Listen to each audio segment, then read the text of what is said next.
The image is haunting. A little girl with a gray hood pulled over her head, her hair darker and straighter than it should be, a face barely visible behind the wig she may never have chosen. 9-year-old Melodee Buzzard of Lompoc, California is missing. And the last person anyone knows to have been with her is her own mother, 40-year-old Ashley Buzzard. I'm Lauren Matthias, and this is Hidden True Crime. And in this episode, we are going to share everything you need to know about this unfolding case. A very concerning, all too familiar case, because when a child goes missing, most of us would instinctively be distraught, searching desperately for any help, any lead, anywhere to bring them home. And that's what feels normal. What isn't normal is doing nothing, or worse, knowing where your child is and refusing to share that information with law enforcement while an active investigation unfolds. But sadly, history shows this scenario is far from rare. Cases like Casey Anthony come to mind, where her daughter Kaylee wasn't reported missing until her grandparents intervened. Then there's the still active case of Madalena Kojikari, whose parents have been largely unhelpful to authorities despite likely knowing where she is. And of course, the tragic story of little Harmony Montgomery, whose father and stepmother did not report her missing because, well, they killed her. I can't think, honestly, of a single case where parents withheld information or refused to cooperate and the outcome didn't end badly, where the parents weren't directly involved. And unfortunately, the case we're diving into today seems to follow that same unsettling trend. So, who is Melodee Buzzard? Melodee, let's go back to the beginning of this sweet little girl's life. She was born on February 10th, 2016. Her father, Rubiel Meza, was tragically killed in a motorcycle crash when she was just 6 months old. Relatives describe Melodee as happy, lively toddler, a little girl with a nose like her father's and a laugh that lit up a room. However, after Rubiel's death, Melody's mother, Ashley, reportedly distanced herself from relatives and began suffering from mental health issues. We still have a lot more to learn about those mental health issues, but many have now stated mental health issues. Melody's aunt, Bridget Truitt, has said, quote, "She hasn't let us see her, Melodee," meaning for a few years. All of us have tried, but we never stopped thinking about her, loving her, and praying for her, end quote.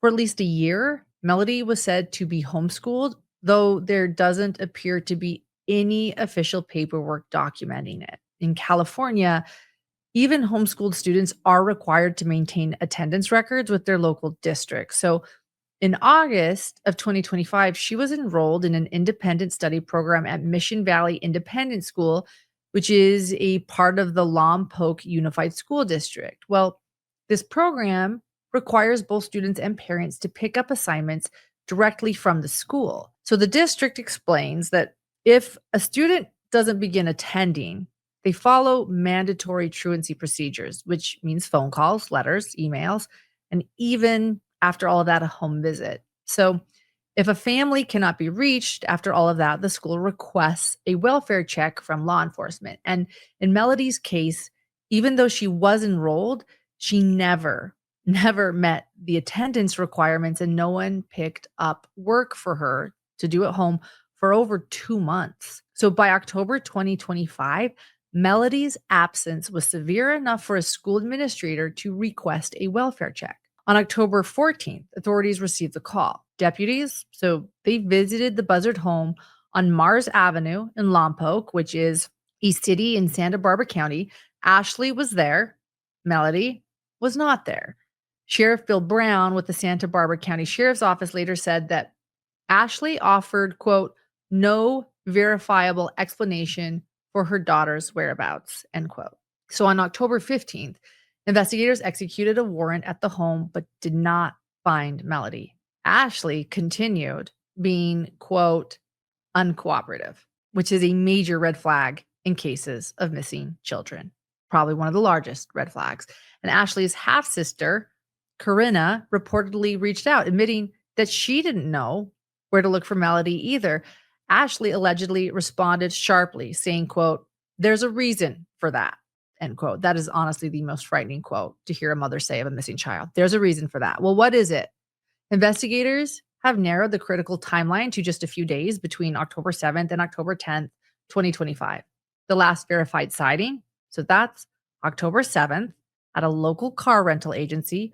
Surveillance images show Melodee standing near her mother, Ashley, in a hooded jacket, seemingly wearing a wig, as they rented a white Chevy Malibu. Elizabeth Meza, another one of Melodee's aunts, saw the footage and said, quote, "That nose definitely reminds me of her dad. It's heartbreaking. That's our little girl," end quote. So that day marked the beginning of a road trip that would stretch hundreds of miles. Investigators now believe they traveled to Nebraska. Yes, Nebraska. That's nearly 1,600 miles from their home, with a stop in Kansas along the way. So Ashley was then seen returning to their home in Lompoc on October 10th without Melodee. So Melodee's grandmother, Lori Miranda, Ashley's mother, so she has now spoken out publicly. And she hasn't seen, we've learned, Melodee in over 2 years. Why? Well, because Ashley cut off most of the family contact, according to Miranda.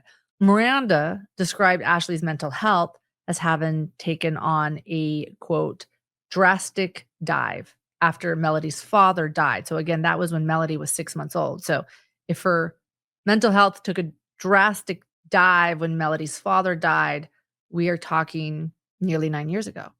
So Miranda also recalled law enforcement being called to the home when Melodee was an infant.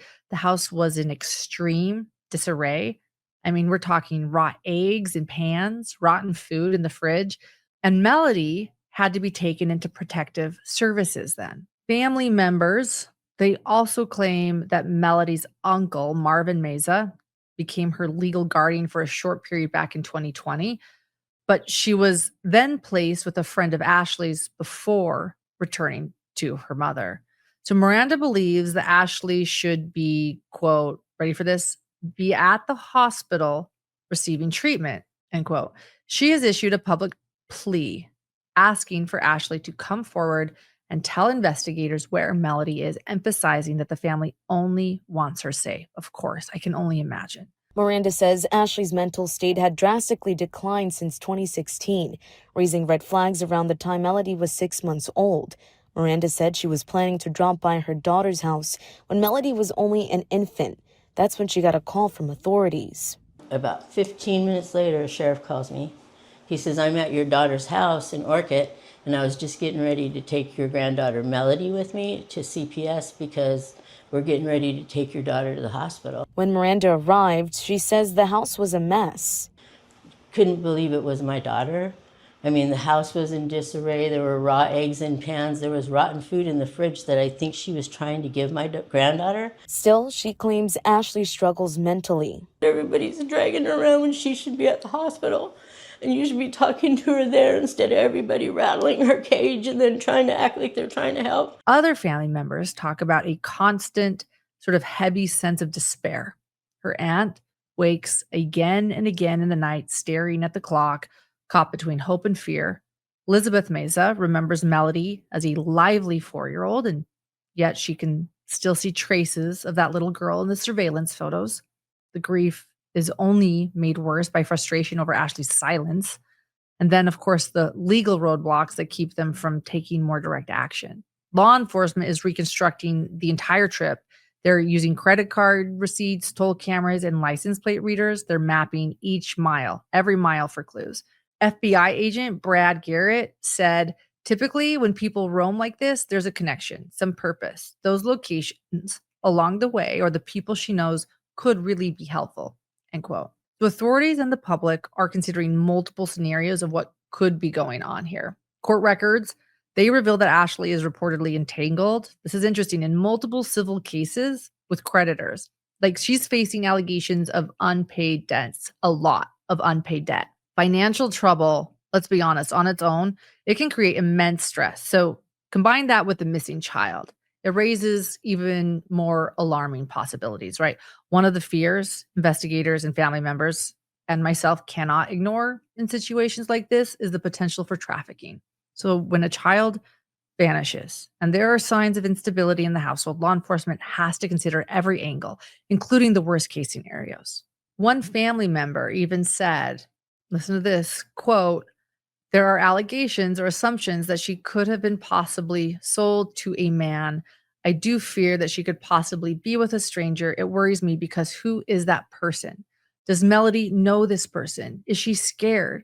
All of these things run through my mind, end quote. Even though Ashley is reportedly known for wearing wigs, that's her thing, putting one on Melodee appears to be a deliberate attempt, let's be honest, to conceal her identity, a calculated move to keep her hidden from the public eye. And then, of course, there's this cross country travel, hundreds of miles, spanning state lines, which raises the frightening possibility that Melodee may have been placed with someone else with good or bad intentions.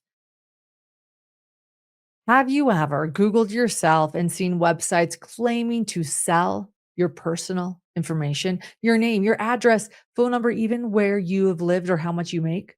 Yeah, that's what data brokers do. They collect and sell your info to anyone willing to pay for it. Scammers, spammers. Today's sponsor is Aura. Aura protects your privacy by identifying the data brokers selling your information and automatically removing it and keeping it off. Aura also gives you real-time alerts if your info is found on the dark web. It monitors your credit and bank accounts for fraud and even includes a secure VPN, antivirus, and password manager. And if anything ever happens, you're covered with $5 million in identity theft insurance and 24/7 US-based fraud support. It's everything you need to stay safe online all in one app. So do not leave yourself vulnerable. Try Aura free for 14 days at aura.com/hidden true crime. That's aura.com/hidden true crime. In 2 weeks, Aura will start scrubbing your personal info off data broker sites without you lifting a finger. Aura.com/hidden true crime. With every passing hour, the stakes grow higher. As an at risk child, her safety is a pressing concern, and law enforcement fears she could already be in serious danger, making the race to locate her even more urgent.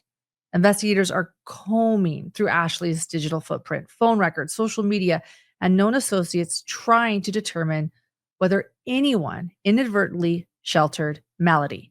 The FBI is involved and utilizing national resources while also stressing that public cooperation is vital. Tips, no matter how small, could be pivotal. Agent Garrett said, quote, the last thing parents would do if their child is missing is be evasive. Law enforcement now has to piece together timelines, track relationships, and interview anyone connected to her, end quote.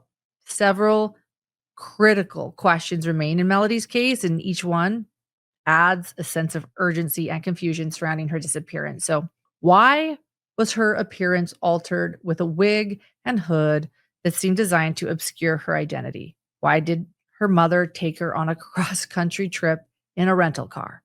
And why to Kansas? Why to Nebraska? How did Melodee vanish from public sight entirely, especially at a time when she had been enrolled in an independent study program? Investigators are left piecing together why she wasn't participating in the program she was supposed to be a part of, adding another layer of concern about her welfare and the circumstances that allowed her disappearance to go unnoticed for so long.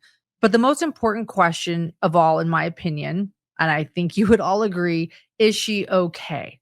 Is she safe? Is she alive? Is she out there? Where is Melodee? Investigators have also combed through the home and the areas nearby, but so far they haven't found any blood or physical signs of foul play. Most of the clues they're working with, they come from digital footprints and the accounts of people connected to the family, leaving them to piece together the puzzle from what little evidence exists. Brad Garrett warns, quote, unless the mother lives in a vacuum, she interacted with people along the way. Somebody knows something, end quote. Authorities urge the public not to conduct independent searches. Do not do that.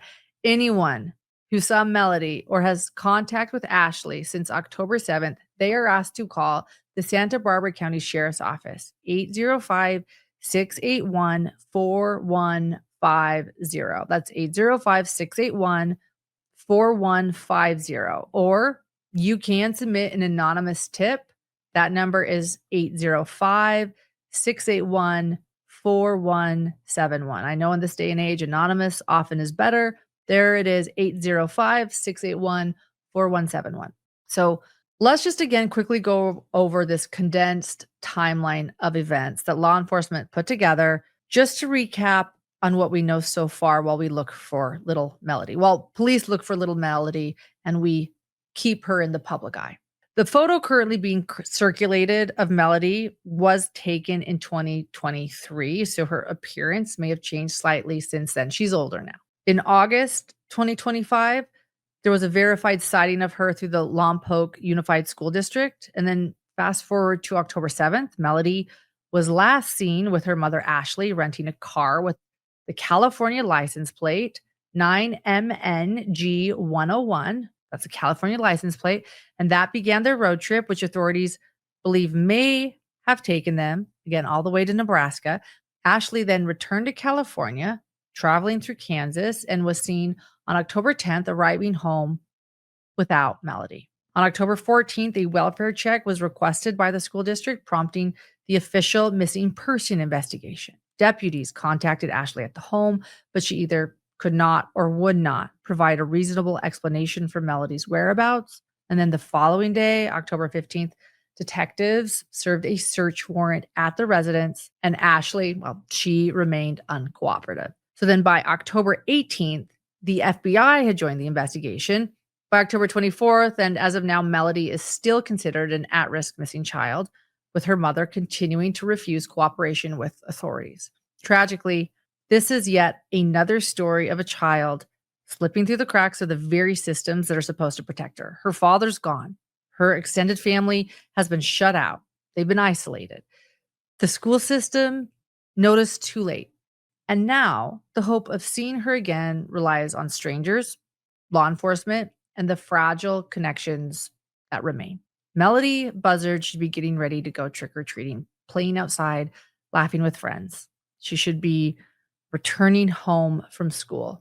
Instead, she is out there somewhere while her mother is at home, refusing to answer questions. With each day that passes and Melodee's whereabouts remain unknown, the risk she faces only grows, and the emotional weight on her family and loved ones becomes heavier and heavier. This story matters. This story matters so much. It's an investigation into a missing child.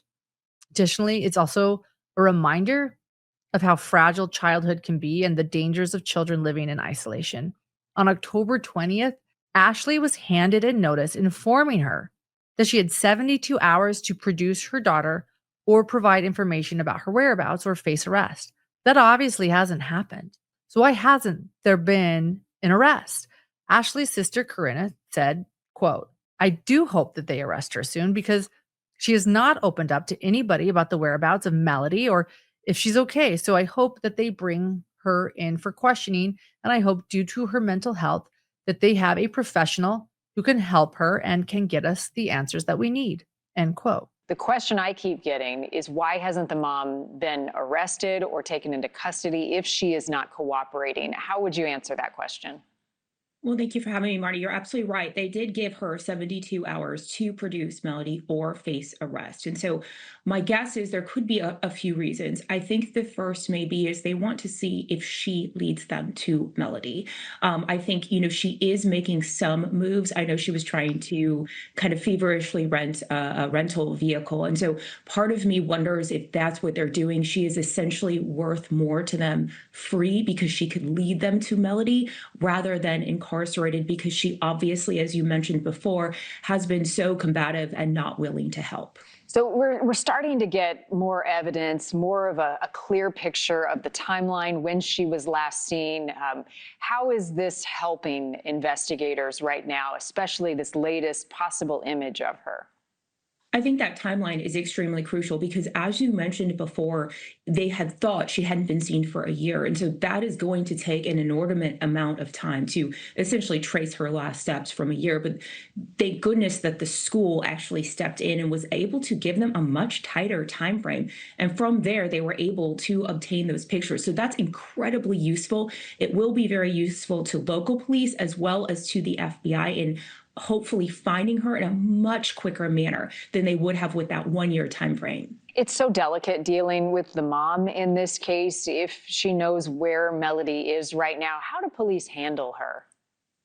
It's interesting because I also would be curious to know if the grandmother has said anything. So Ashley Buzzard's mom, she lives in and around the area as well and is in contact with her. So my guess is I believe they are probably leveraging her as well to deal with Ashley and to give a sense of how she will respond to this. But you're right, it's incredibly difficult, especially when you have a mother who is absolutely not willing to participate in finding her own daughter. Even if Ashley continues to refuse cooperation, there are now hundreds of thousands of people who care and are doing everything they can to help bring Melodee home. And until she is found, we will keep you updated on any new information as it comes.